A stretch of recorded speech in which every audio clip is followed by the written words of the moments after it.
आकाशवाणी इम्फाल लांथोक्सरी पाउगी सक्तम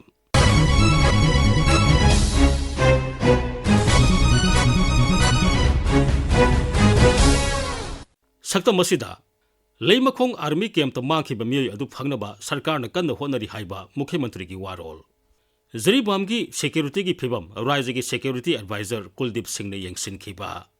कांचीपुर की लंगथबाल कोनंगत लेरंबा असम राइफल्स होंदोखनखिबा मणिपुर दसु संविधान दिवस थौरम पांगथोखिबा अमसुंग पाउगी सक्तमदा जरीबाम जिला की पाउदा मुख्यमंत्री नोंगथोमन बिरेन हाइरी लेमखोंग आर्मी कैंप थबक सुब संखिबा लोइतांग खुनौदगी मियोय अमा थीबा खंगदना लेरिबा अदु फंगननबा सरकारना कन्न होनरी इराई नुमिता मीडिया की खुथांग तौबा अपील अमदा मुख्यमंत्री हाई मांखिबा मियोय अदु फंगनब होनबदा GOC 57th माउंटेन डिविजन मरोइबा थौदांग लौगदबनी हिरम असगी मतंगदा गृह मंत्रालय अमसुंग केंद्र की लुसिंगबसिंगदा खंगनखिबा लेरे मांखिबा मियोय अदु फंगनब होनबदा सरकारना लौखटबा याबा थबकसिंग लौखटली मुख्यमंत्री हाई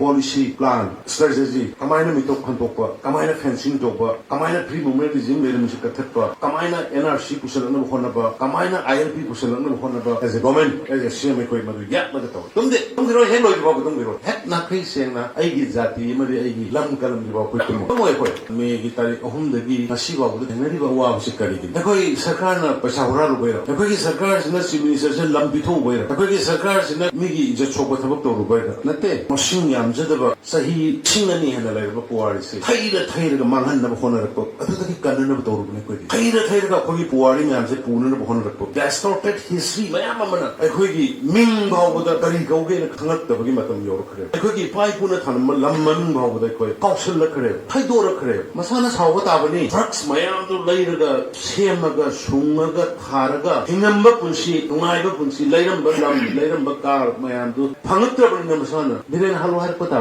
सरकार थुगायो हर पता राज्य की सिक्योरिटी एडवाइजर कुलदीप सिंह नोमगी खोंसत तंगरांग जिरीबाम चतुना सिक्योरिटी की सेक्सुअल थौरांगी मतंगदा हकथेंगना येंगसिनखी खोंसत अदुदा पाउमी सिंह उनबदा श्री कुलदीप नाहाई जिरीबाम द थोकलिबा पामदब थौदोक सिंह मखाताना थोक्तनबा सिक्योरिटी की अकनब सेक्सुअल थौरांग लौखटले जिरीबाम द थोकिबा थौदोक की मतंगदा NIA द केस अहुम रजिस्टर तौरे मखाताना कन्न थिजनबगी थाबक चथरी Shri Kuldeep नाहाई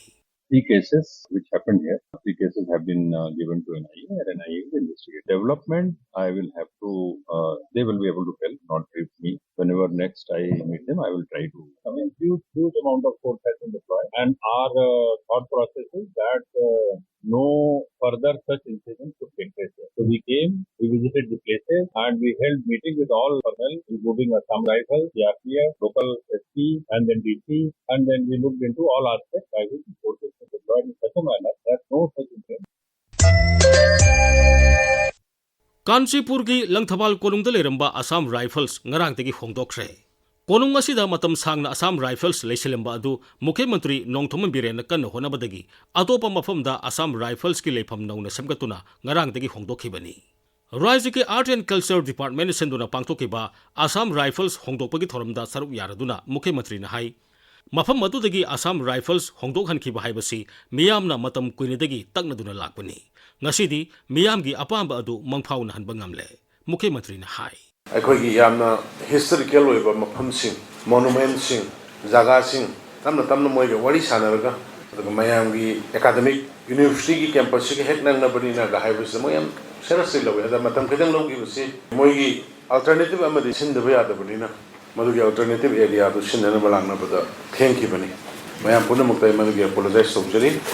new hope with new vision, with new understanding, okay, start over the car.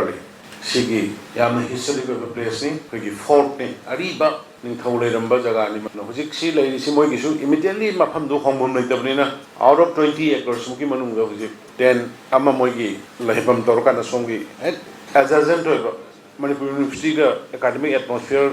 is the effect of the bahetta hujik 10 acre mo ni koina ngasi thadu isa. मसिदैदा कोई सेंगो सागनबगिदमक्ता कोई ऑलरेडी लंगथवाल की सिगी मफम गमिसिंग महाराज की हानगी अरीबा दरबार करी लैरी मैम से अनोबा मै सिक्योरिटी की करी लैरी मैम से लोइना डिसमेंटल तौरगा हानगी अरीबा लैरम मैम से फजन सेंगलगा मसिगिदमक्ता कोई प्रपोजल थारे आर्ट एंड कल्चर दगी tourism department ki thiti RL culture ga tana ga koi around 20 crore hoje koi madu sanction to ga lai rabani ha na gi sida lai ram mi se kari no kari mang khage kari koi na samgat pu ari basing ni na sok ta na thamaka na samjal laga kari dok si hai bado adu oja sing da gi fo I advice lok je gani asida Gambhir Singh Maharaj ki lai di ba koi statue khil laga lai ba Kanchipur gi se masida koi museum ma aduga historical background fajana yaw kalma museum na kana suppose Gambhir Singh Maharaj har kana Gambhir Singh Maharaj mai photo je tak nam kan mai history je sar na thom don Thokchom Tekendra je har kana Tekendra je kisi nam kana magi photograph magi action mayam ma si to ba adu makhal gi modern technology ga loina na koi madu gi museum ma koi 40 crore gi yam thuna saba horani Leibak ki atay mafam sing da pangthok na bagum Manipur da su Sambidhan Devas Thoram Leibak Pupa Numita pangthok ki. Imphal ki Mukhyamantri Secretariat ki Darbar Hall da pangthok ba thoram da wa ngang bada Mukhyamantri Nongthoman Birian hai. Miyamna Ganatantrik oiba mawong da khongjang sangsin bada sarkar na athing ba leite. Adubu khongjang sangsin mamatam da hingsa gi thabak yawrak labadi sarkar na yaba ngamloi. Raisa sida drug na piragli ba saithing dagi ngakthok na ba waron drug samadi mapan dagi ain kaina mitop kaya sangsil alba sing thing na ba sarkar na akan ba thabak lawkhatli. Mukhyamantri na hai. CM ka jawrige CM ka thoga nongoi kamna ga thoga nongoi kamna ba ya lan policy plan strategy kamaina mitok khantok pa kamaina fencing tokpa kamaina free movement regime le mi ka thakpa kamaina NRC kusalana khona ba kamaina ILP kusalana khona ba as a government as a CM koi ma ya ma ta tum ro hen loi ba tum ro het na khai seng na ai gi jati ma ri ai gi lam kalam ri ba koi tum mo koi me gi tari ahum da gi asi ba bu da ngari ba wa se kari gi koi sarkar na paisa hora ro ba koi gi sarkar na civilization lam bi tho ba koi gi sarkar na mi gi je chok ba thabak to ro ba natte machine yam jada ba sahi Singani and the labor poor is Taylor Mangan of Honor, other Kanan of Torben. Taylor Koi Puari and the Puna of Honor. Distorted history, Mayamana, a quiggy, Mingba with the Perigo,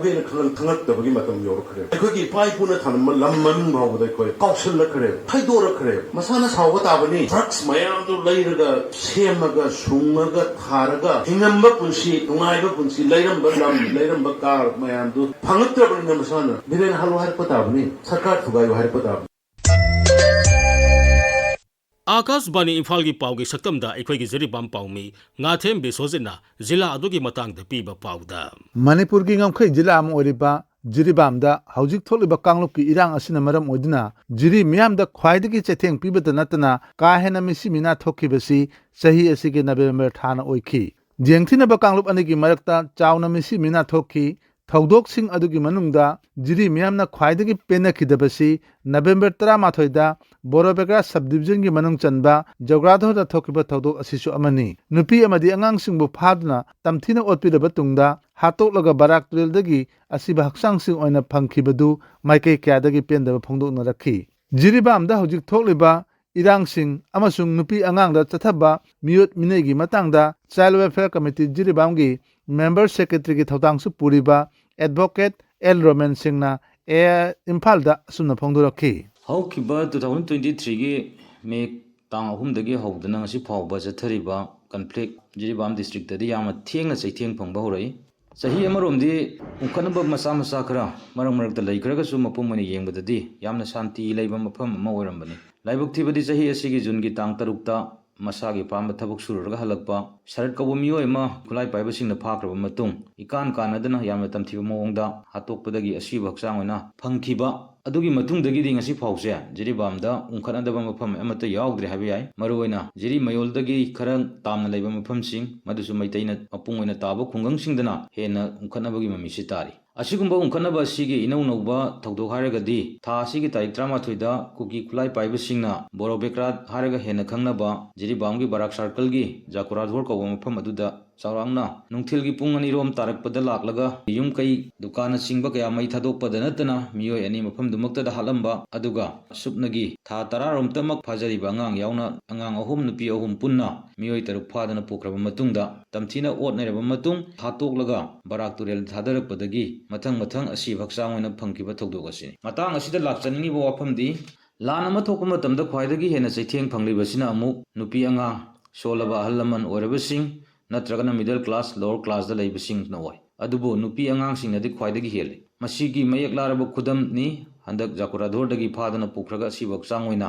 phangkiba angang ahum amadi nupi ahumdu India gi koina yengba matamda nupi amadi angang singda chathaba crime sing kokhananaba lehendananaba amadi makoigi safety natraga welfare gi damak ain kya marum semduna lairi Indian Penal Code ki makhada rape sexual harassment amadi trafficking gi provision kayama yahonduna ngaklo pidun laklami haujik anauba chatnaba hauraba Bharatiya Nyaya Sanhita dasu madugi chapchaba provision sing chapchana adumuk haptuna amadi chatnaduna lairi amadi matam matamda amend tawduna nupi angang sing chathaba crime sing the scenariba musing akanba ahakpa cherak pinaba honari Protection of Women from Sexual Offences Act Pokso haraga khangnaba Act 2012 ki makhada India gi oina angang singi mathakta chathaba sexual abuse exploitation amadi pornography na singba crime singi matangda akaknana yengsinnaba amadi mara leiba singbu dandi pinenaba semba aini masigi su mathakta Protection of Women from Domestic Violence Act 2005 chana handuna ain gi oiba chainga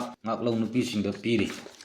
Juvenile Justice Care and Protection Act 2015 na semnaga Children in conflict with laws natragana care and protection mathau taraba angang sing haibadi children in need of care and protection haidana CNCP ekona samna khangnaba sing bangang sing gi aipa thorang kayama maruena rehabilitation da miyeng thamduna lairi masigi su mathakta malem gi oina international law international human rights frameworks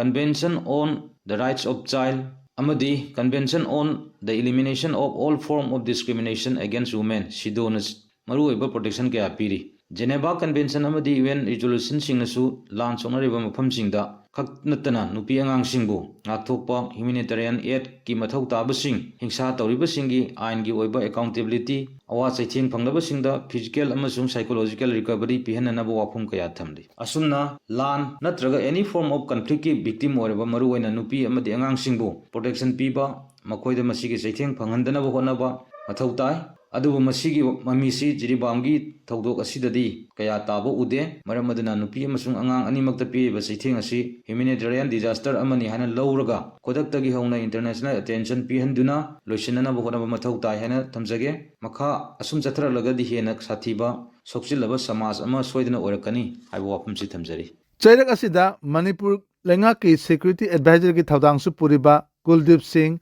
ngarang masamak jiribamda laktuna thokriba thaudok singi matangda hakthengna yengsinba laklamki Security Advisor Kuldip Singh na AIR Imphal da phongdot lomkhibada jiribamda makhatana pamdaba hingsagi thaudok sing thokhandanaba security ki ahenba section thaurang lakhatli hidamasigi matangda jila asida mathau tawriba central amadi state security makok thongbo sing amadi Deputy Commissioner na chingba jauduna kupna khanare phongdot lomki Ngasida panjaning lebadi Manipur lengang na jiribam gi damak lokhatliba section thorang singdu thabak oina pangthokpadu jiri miyam na pamnari Akashbani Imphal gi pawgi saktam gi damak jiribam dagi ngathem Bisajit Matang asida Akashbani Imphal gi I paw kangbuna puthokpa sayol gi paw gi saktam loizare khomjin bamusung puthokpa Thokchom Jogendrajit lijakhiba Maibam Dwijamani